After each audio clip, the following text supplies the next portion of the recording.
My name is Jagdish Shukla और ये हमारा फर्स्ट लेक्चर है फंक्शंस ऑफ मैनेजमेंट के ऊपर। तो फंक्शंस ऑफ मैनेजमेंट स्टार्ट करने के पहले हम ओसी का थोड़ा इंट्रोडक्शन देख लेते हैं कि ये जो ओसी सब्जेक्ट है अपना वो किस बारे में है। तो अपना जो सब्जेक्ट है उसका नाम है पूरा organisation of commerce and management. तो दो पार्ट है इसका, एक मैनेजमेंट हो गया और एक ऑर्गेनाइजेशन ऑफ कॉमर्स हो गया। तो अब ये कॉमर्स क्या होता है, बिज़नेस क्या होता है ऑलरेडी आपने पढ़ा है, बट हम एक क्विक रिव्यू दे देते हैं कि वो होता क्या है। कि हर एक जो ह्यूमन बीइंग होता है वो कुछ एक्टिविटीज़ परफॉर्म करता है। आप भी कुछ एक्टिविटी करते हैं, मैं भी कुछ एक्टिविटीज़ कर रहा हूँ, हम सब कोई ना कोई एक्टिविटीज़ परफॉर्म करते ही है। तो जो एक्टिविटीज़ हम परफॉर्म करते हैं ना वो दो टाइप की हो सकती है। अब एक एक्टिविटी ऐसी होती है जिसको करके हमें पैसे मिलते हैं और एक एक्टिविटी ऐसी होती है जिसको करके हमें कोई पैसे नहीं मिलते। तो जो एक्टिविटी करके अपने को पैसे नहीं मिलते हैं उस एक्टिविटी को बोलते हैं नॉन इकोनॉमिक एक्टिविटी।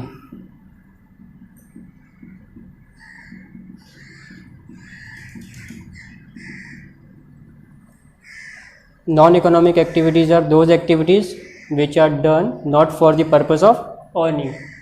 और एक होती है इकोनॉमिक एक्टिविटी जो हम बेसिकली कमाने के लिए करते हैं। जैसे कि आपके पेरेंट्स कहीं पे जॉब करते होंगे, कोई बिजनेस करता होगा, अलग अलग कुछ ना कुछ पैसे कमाने के लिए वो काम करते होंगे, तो वो सारी इकोनॉमिक एक्टिविटी है। अभी नॉन इकोनॉमिक एक्टिविटीज़ के ऊपर तो हमें ज़्यादा डिस्कस करना नहीं है, बट मैं आपको शॉर्ट में बता दूँ, ये वो एक्टिविटीज़ होती है जो हम लव एंड अफेक्शन में दूसरों के लिए करते हैं। जैसे कि आपकी मम्मी ने कुछ बोला आपको तो आपने उसके लिए काम किया, तो आप अपनी मम्मी से कमीशन लेने वाले तो नहीं है ना कि उससे कमीशन लेंगे। अगर आप मम्मी से कमीशन लेने लग गए तो मम्मी फिर आपको थाली देने के बाद एक बिल ला के रख देगी, हाँ, लॉन्ड्री करने के बाद एक बिल ला के रख देगी। तो non economic activities which are not for the purpose of earning. तो अभी अपने को इकोनॉमिक एक्टिविटीज़ में देखना है क्योंकि ये सारे सब्जेक्ट्स किससे रिलेटेड है, बिजनेस के। तब अभी आपको पैसे कमाने हैं तो आपको कौन सी एक्टिविटी करनी है, इकोनॉमिक एक्टिविटी। तो पैसे कमाने के लिए इकोनॉमिक एक्टिविटीज़ में मेनली क्या क्या रास्ते हैं अपने पास। ये किसके लिए होता है, फॉर अर्निंग।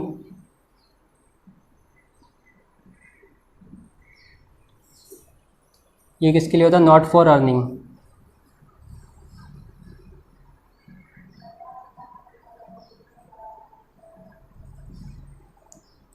अभी आपको पैसे कमाने हैं तो आप क्या कर सकते हैं। तो आपके दिमाग में बहुत सारे ख्याल आएंगे। सबसे पहला ख्याल तो ये, अगर कोई जॉब कर सकते हैं तो उसको क्या बोल सकते हैं हम, एम्प्लॉयमेंट। एम्प्लॉयमेंट क्या होता है आपको पता होगा, एक बॉस होता है, उसके नीचे एक पर्सन वर्क करता है, बॉस को एम्प्लॉयर बोलते हैं, और जो काम कर रहा है वो एम्प्लॉय हो गया। उसको क्या मिलेगा, जॉब करने के लिए अपने को क्या मिलता है, सैलरी मिलती है, फिक्स सैलरी। हर महीने 10-15 हज़ार जो भी रहेगी आपको एक फ़िक्स अमाउंट आपके खाते में आ जाएगा, आपके अकाउंट में आ जाएगा। और पर्सन क्या कर सकता है कमाने के लिए, प्रोफेशन।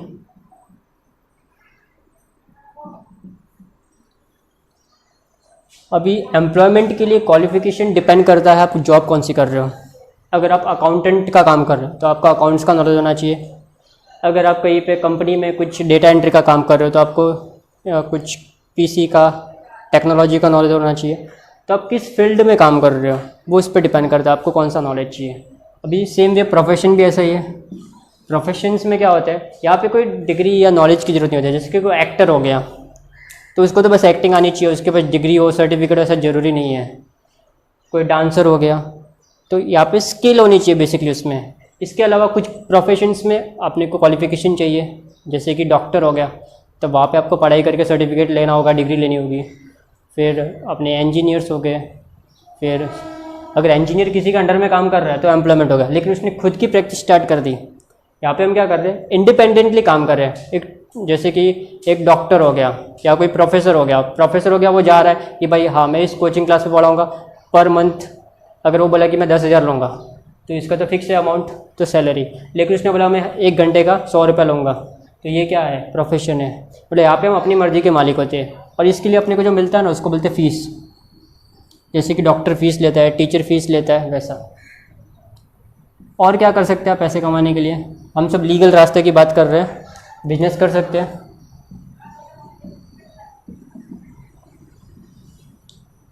अभी एम्प्लॉयमेंट और प्रोफेशन में हमें इतना जानने की ज़रूरत नहीं, हमें बिजनेस में जाना है। तो हम क्या कर सकते हैं, बिजनेस कर सकते हैं। भाई बिजनेस बेसिकली होता क्या है, buying and selling of goods, goods खरीदना और बेचना। ये जो एक्टिविटी होती है ना, कुछ लोग इसको मैन्युफैक्चर करके बेच रहे हैं, तो वो सब बिजनेस में आ गई। तो बिजनेस में अपने को जो गेन क्या मिलता है, बिजनेस करने से अपने को क्या फ़ायदा होता है, नुकसान भी हो सकता है, बट गेन क्या मिलता है अपने को, प्रॉफिट। ये नेगेटिव भी हो सकता है, मतलब लॉस भी हो सकता है यहाँ पे अपने को। तो बिजनेस बेसिकली क्या करता है, गुड्स प्रोड्यूस करता है और क्या करता है, डिस्ट्रीब्यूट करता है। तो प्रोडक्शन करता है और डिस्ट्रीब्यूशन करता है। प्रोडक्शन करना, फिर उनको डिस्ट्रीब्यूशन करना या डिस्ट्रीब्यूट करना। अभी गुड्स बनाने का काम कौन करता है, फैक्ट्रीज, जिसको हम लोग इंडस्ट्री भी बोल सकते हैं। तो इंडस्ट्री क्या करेगी, गुड्स बनाएगी, प्रोड्यूस करेगी। और जो डिस्ट्रीब्यूशन का काम किसके अंडर होता है, कॉमर्स, हिंदी में इसको वाणिज्य, हिंदी या मराठी में बोल सकते हैं। तो हमारा ये सब्जेक्ट भी कॉमर्स के ऊपर ही है, ऑर्गेनाइजेशन ऑफ कॉमर्स। तो ये तो प्रोडक्शन करने का काम करिए, मतलब रॉ मटेरियल को फिनिश गुड्स में कन्वर्ट करना, और ये गुड्स को कंज्यूमर तक पहुंचाना, डिस्ट्रीब्यूट करना। तब इसमें भी मेन दो ब्रांचेस होती है,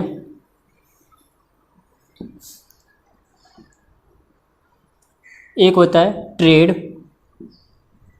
एक होता है एड्स टू ट्रेड, या उसको हम ऑक्सिलरीज टू ट्रेड बोल सकते हैं। अभी ट्रेड मतलब क्या होता है, buying and selling. Trade means buying and selling. एड मतलब क्या होता है, हेल्प करना। ये क्या करते हैं, हेल्प्स इन ट्रेड। इनके बिना ट्रेड पॉसिबल नहीं है, मतलब इनके बिना हम बिजनेस नहीं कर सकते बेसिकली। तो ट्रेड भी अलग अलग टाइप के हो सकते हैं। आप इंडिया में कर सकते हैं, जिसको क्या बोल सकते हैं, कंट्री के अंदर होम ट्रेड। बहुत सारे नाम है इसके, सारे नाम मैं नहीं लिख रहा हूँ, बोल देता हूँ। होम ट्रेड हो गया, इंटरनल ट्रेड हो गया, डोमेस्टिक ट्रेड हो गया, और वैसे ही दूसरा क्या होगा, इंडिया के बाद जिसको क्या बोलते हैं, इंटरनेशनल ट्रेड या फॉरेन ट्रेड बोल सकते हैं, या एक्सटर्नल ट्रेड बोल सकते हैं। तो बहुत सारे नाम है इसके। होम ट्रेड इंडिया के अंदर जो हो रहा है, कंट्री के अंदर, ये भी दो टाइप का हो सकता है, एक रिटेल और एक wholesale trade. Retail trade and wholesale trade.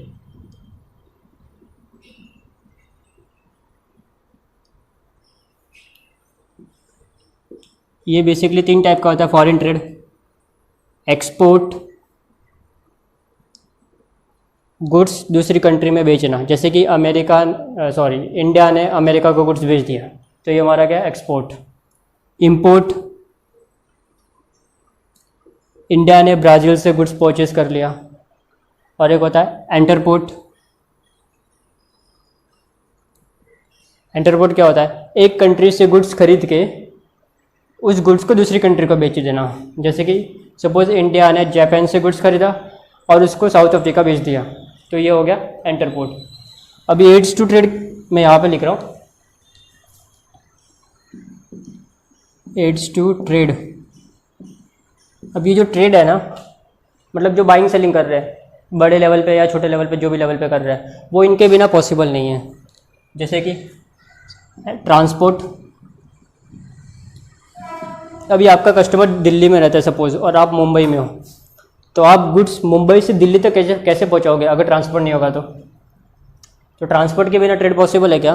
अगर आपको एक्सपोर्ट करना है सपोज अमेरिका में गुड्स, तो आप उसको कैसे लेके जाओगे? वहाँ पे तैर के थोड़ी लेके जाओगे, तो आपको शिप से कुरियर करना पड़ेगा। तो ये ट्रांसपोर्ट बहुत ज़रूरी है। अभी कस्टमर को पता कैसे चलेगा आपके गुड्स के बारे में? आपको ऐड डालनी पड़ेगी टीवी में, न्यूज़पेपर में, रेडियो में, पोस्टर में, जहाँ भी, सोशल मीडिया में। आपको हर जगह पे एडवर्टीजमेंट करना होगा, कस्टमर को बताना होगा, उनको पता चलेगा, तब तो तुम्हारे गुड्स खरीद सकेंगे ना। तो एडवर्टीज़मेंट ज़रूरी है। अभी बिजनेस करने के लिए पैसे भी तो चाहिए, और पैसे कौन देता है? बैंक। तो अपने को मनी या मनी रिलेटेड जो भी किसी को पेमेंट भी करना है, जो चेक के थ्रू हम सिक्योर पेमेंट भी कर सकते हैं, तो बैंक में हम पैसे रख सकते हैं और कैश में ज़्यादा डील करने की ज़रूरत नहीं होती। तो ऐसे बहुत सारे हैं। कुछ एजेंट्स होते हैं, उनकी ज़रूरत पड़ती है हमें, जैसे कि सेल्समैन समझ लो, या मर्केंटाइल एजेंट होते हैं जो एक्सपोर्ट करने में हमारी हेल्प करते हैं। तो ऐसे बहुत सारी चीज़ें हैं। तो यहाँ पे हम लोग फिनिश करते हैं इसको। तो हम बेसिकली जो पूरे ओसी में किसके ऊपर पढ़ने वाले, बिजनेस को फोकस करके। आपको आई होप समझा होगा कॉमर्स क्या होता है। और बिजनेस के बेसिकली दो पार्ट है, इंडस्ट्री और कॉमर्स। इंडस्ट्री क्या करता है? जो भी प्रोडक्शन इंडस्ट्रीज़ है वो यहाँ पे आ गई, जो प्रोड्यूस कर रही है, गुड्स बना रही है और गुड्स बेच रही है, मतलब डिस्ट्रीब्यूट कर रही है। तो कॉमर्स में मेन कॉमर्स क्या करता है? गुड्स को डिस्ट्रीब्यूट करता है, मतलब कस्टमर तक पहुँचाता है। तो उसमें ट्रेड हो गया और आपका एड्स टू ट्रेड हो गया। ट्रेड मतलब खरीदना बेचना। अब ये अलग अलग लेवल पे हो सकता है, होम ट्रेड या फॉरेन ट्रेड। होम फिर रिटेल या होलसेल है, एक्सपोर्ट है, इंपोर्ट है, एंटरपोर्ट है। और ये हमारे ट्रेड को हेल्प करता है। इनके बिना मतलब ट्रेड करना थोड़ा मुश्किल होता है, तो ये ट्रेड को क्या करता है? सपोर्ट करता है बेसिकली। तो ये पूरा हम ओसी का एक समरी है। तो अभी हम आगे देखते हैं मैनेजमेंट के ऊपर। तो अभी हमारा जो सेकंड चैप्टर है वो मैनेजमेंट के ऊपर बेस्ड है। तो मैनेजमेंट क्या होता है पहले वो देख लेते हैं। तो मैनेजर्स जो करते हैं उसी को बेसिकली मैनेजमेंट बोलते हैं। या हम एक सिंपल डेफिनेशन भी है इसकी, management is what managers do. तो जो मैनेजर्स करते हैं वो मैनेजमेंट है। मतलब मैनेजर्स क्या करते हैं? मैनेजमेंट, ये वर्ड किससे आया आपका? मैनेज से आया। तो मैनेजमेंट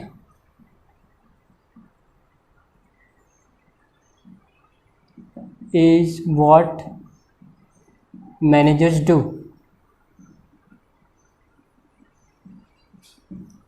अभी जो मैनेजर्स वर्ड किससे आया? ये भी आपका मैनेज से आया। मतलब जो मैनेज करता है वो मैनेजर। अभी मैनेजर्स का काम क्या होता है बेसिकली? सपोज एक कंपनी है, उसमें एक डिपार्टमेंट हमने उसको दे दिया, एक पर्सन को, भाई ये डिपार्टमेंट है सपोज प्रोडक्शन का। कंपनी में जो भी काम होता है अलग अलग डिपार्टमेंट्स में होता है, तो उस एक डिपार्टमेंट का एक हेड बना दिया हमने, एक पर्सन को। अभी प्रोडक्शन डिपार्टमेंट में बहुत सारे लोग होंगे, वहाँ पे बहुत सारे एम्प्लॉय होंगे, वहाँ पे सुपरवाइजर्स होंगे। तो हमने अभी सपोज इस डिपार्टमेंट में ना 100 पीपल काम कर रहे हैं, 100 पर्सन्स इंगेज्ड है उसके अंदर, सब आ गए उसमें, सुपरवाइज़र, फोरमैन और जो भी एम्प्लॉयज़ जो मशीन चला रहे हैं, लेबर। तो इसमें 100 लोग हैं। तो अभी यहाँ पे कुछ भी गड़बड़ होगी तो मैं सबको थोड़ी जगह पूछूंगा भाई ये काम क्यों नहीं हुआ।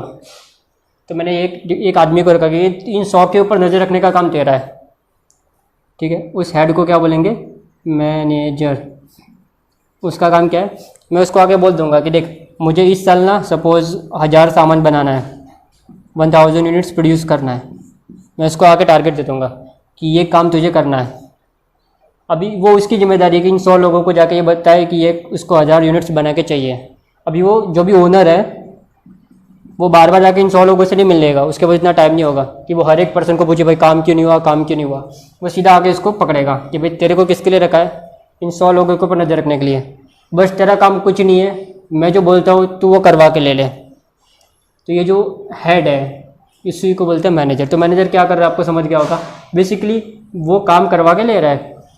तो हमने हर एक डिपार्टमेंट्स, बहुत सारी कंपनीज में डिपार्टमेंट हो गए, प्रोडक्शन हुआ, सेल्स हुआ, फाइनेंस हुआ, अकाउंट्स हुआ, HR हुआ, हर एक डिपार्टमेंट का एक इंसान मैं रख दूंगा और वो इंसान मुझे रिपोर्ट करेंगे जो मैं उसको टारगेट्स दूंगा।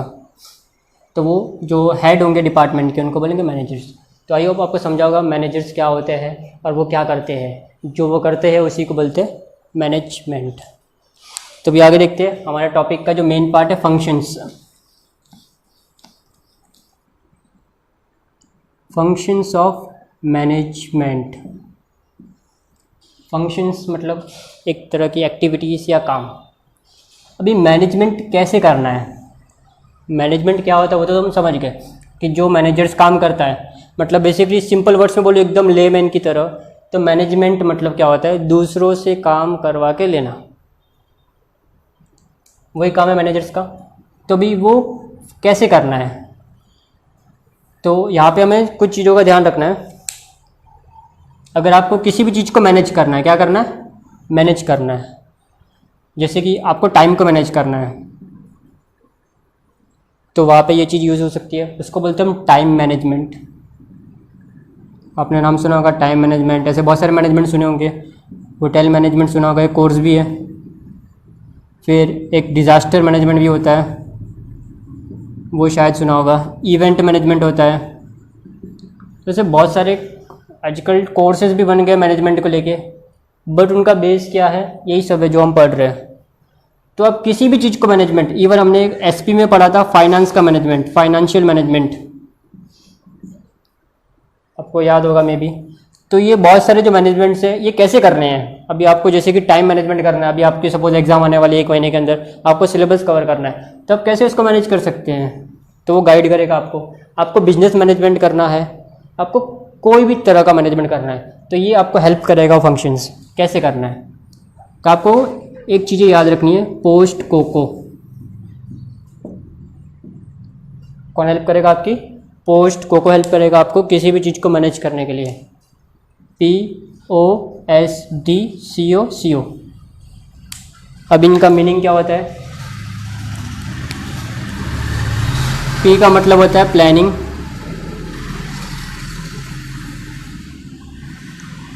O का मतलब होता है ऑर्गेनाइजिंग,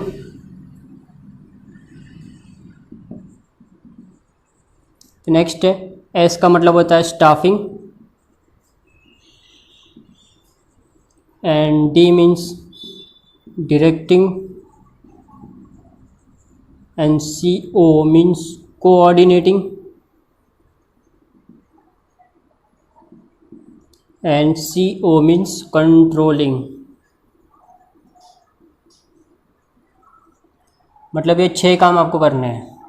अगर आप ये 6 काम सिस्टमेटिक कर लोगे, तब आपका जो भी टारगेट है वो अचीव होगा। मैनेजमेंट का मेन काम क्या होता है, ये फंक्शंस क्यों बनाया है, ताकि हमारा एक जो टारगेट है, जैसे कि आप अगर हम पढ़ाई की बात करें, तो आपका टारगेट है कि 1 मंथ में आपको सिलेबस कंप्लीट करना पड़ के, तो ये क्या हेल्प कर रहा है आपके टारगेट को अचीव करने में। मैनेजमेंट क्यों है, अपने जो गोल सेट करके हम कैसे उसको अचीव करें, गोल सेट करना और उनको अचीव करना, यही है मैनेजमेंट का मेन एम, या हर एक चीज़ का जो एम होता है। तो मैनेजमेंट का मेन एम क्या है, to set goals and achieve them. तो इसके लिए हम कुछ एक्टिविटीज़ कर सकते हैं, और वो एक्टिविटीज़ को आप शॉर्ट में याद रख सकते हैं पोस्ट कोको करके। Planning, organising, staffing, directing, coordinating and controlling. अभी इन चीज़ों को हमें ये चैप्टर के अंदर डिटेल में पढ़ना है, तो अभी इसको एक एक करके पढ़ते हैं। पहले मैं आपको एक एग्जांपल देके समझा देता हूँ ये कैसे अप्लाई होता है। सपोज़ आपको पढ़ाई करनी है, टाइम मैनेजमेंट करना है। सपोज़ आपका 1 मंथ में एग्ज़ाम है, और आपको उसके लिए ये फंक्शंस कैसे आपकी हेल्प करेंगे। सबसे पहले आप क्या देखोगे, फंक्शंस का पहला पार्ट क्या था, P मीन्स प्लानिंग। सबसे पहले आप प्लानिंग करोगे। क्या प्लानिंग करोगे, आपके पास टाइम कितना है, आपको कौन से सब्जेक्ट्स कवर करने हैं, आपके पास कौन कौन से आवर्स पढ़ने के लिए है, फिर कौन सा सब्जेक्ट वीक है, किस सब्जेक्ट में ज़्यादा मेहनत करनी है, थ्योरी कौन सी है, प्रैक्टिकल कौन सा है, दिन में कितने आवर्स देने होंगे। तो सबसे पहले आपको प्लानिंग करनी है।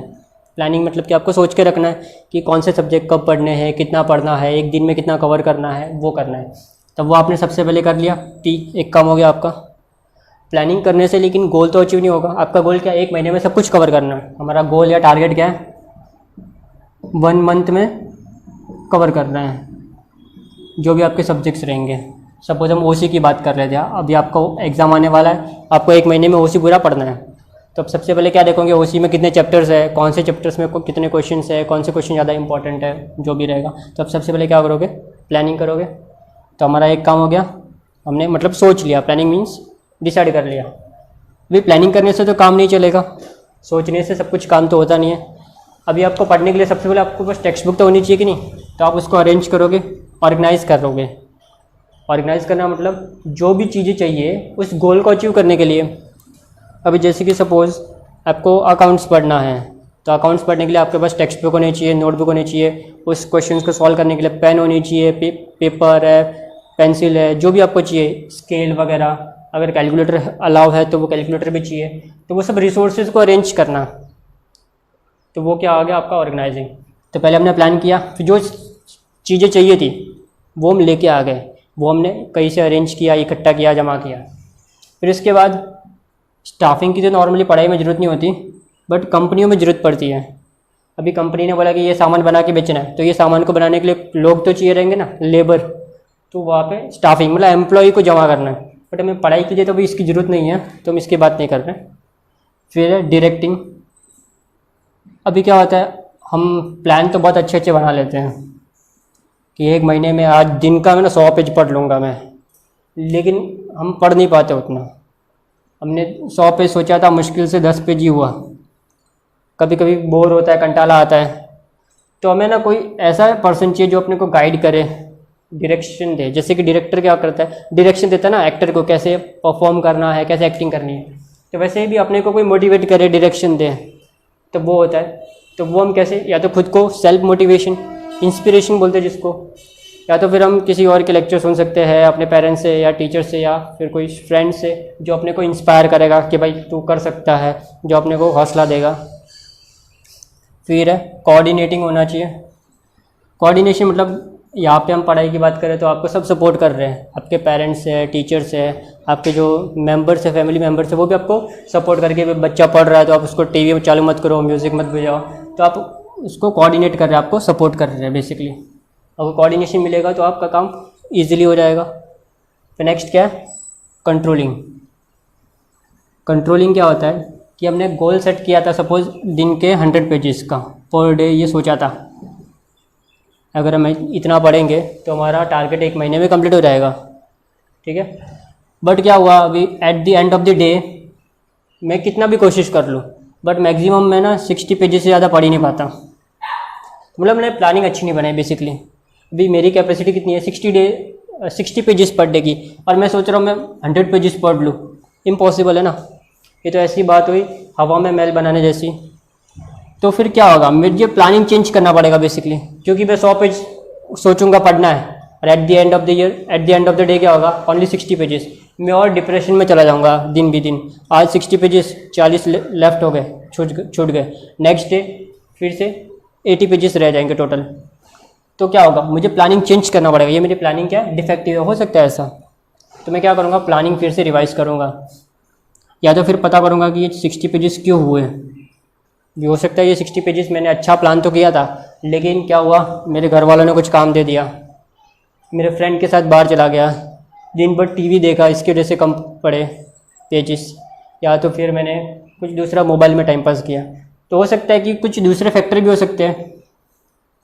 तो मुझे क्या करना है, इसके कॉजेज ढूंढने हैं। तो क्या रीजन्स है इसकी वजह से पढ़ाई कम हो गई बेसिकली। तो कॉजेज ढूंढे तो फिर इसको मैं करेक्ट कर सकता हूँ कि अगली बार से ऐसे मिस्टेक नहीं होगी। तो मैं time to time 100 pages complete हो गए, और तो भी नहीं हो रहा है। मैंने जितने भी कॉजेज ढूंढ लिए उनको करेक्ट भी कर लिया, गलती कहाँ हुई, लेकिन तो भी 100 पेजेस नहीं हो रहा है। तो इसका मतलब मेरा प्लानिंग अच्छा नहीं है, तो मुझे प्लानिंग चेंज करना पड़ेगा। तो अगर मैं ऐसे करूँगा तो मेरा टारगेट अचीव हो जाएगा। तो यही हम फंक्शंस ऑफ मैनेजमेंट यही पढ़ना है। तो ये कहीं भी अप्लाई करो आप, तो वो आपका मैनेजमेंट हो जाएगा। अगर आप टाइम में अप्लाई करो तो टाइम मैनेजमेंट, अगर आप बिजनेस में अप्लाई करो बिजनेस मैनेजमेंट, अगर आप कहीं इवेंट में अप्लाई कर दो इवेंट मैनेजमेंट हो गया वो, होटल में अप्लाई करो होटल मैनेजमेंट, कहीं भी आप अप्लाई कर सकते हो। इवन अपने रूटीन लाइफ में, अपने पर्सनल लाइफ में, अपनी प्रोफेशनल लाइफ में, everywhere you can apply this principles and get the benefits. तो आई होप आपको समझा होगा इंट्रोडक्टरी लेक्चर। नेक्स्ट लेक्चर में हम इनको डिटेल में पढ़ने वाले, प्लानिंग क्या होता है और क्या उसके फीचर्स वगैरह क्या होते हैं। Thank you for watching.